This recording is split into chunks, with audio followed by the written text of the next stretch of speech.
নমস্কার, জয় মা তারা, জয় গুরু বামদেব।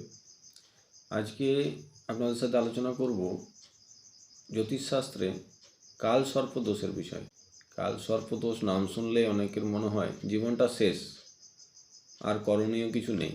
তাই এই ধরনের চিন্তা করাটা বৃথা।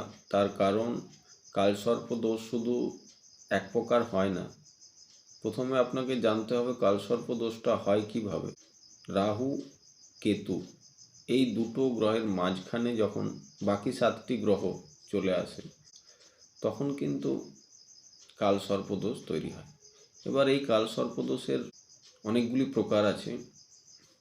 এই কাল সর্পদোষটা বিশেষ করে 12 প্রকারের হয়, আর এই প্রত্যেকটা প্রভাব কিন্তু আলাদা আলাদা।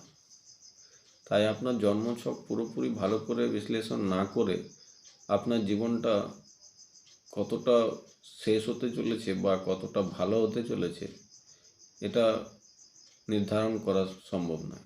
তাই অবশ্যই আপনার পুরো জন্মছকটা বিচার করিয়ে তারপরে সিদ্ধান্ত নেবেন আপনার কি করা উচিত বা কীভাবে প্রতিকার করা উচিত।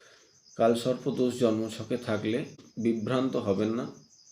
ভালো জ্যোতিষের সাথে যোগাযোগ করে আপনার পুরো জন্মছক বিশ্লেষণ করিয়ে তার কাছ থেকে প্রতিকার নেন, অবশ্যই আপনাদের ভালো হবে। যদি এই ধরনের ভিডিও আপনার পছন্দ হয় অবশ্যই লাইক, কমেন্ট এবং শেয়ার করবেন এবং আমার প্রোফাইলকে ফলো করবেন। ভালো থাকবেন। জয় মা তারা।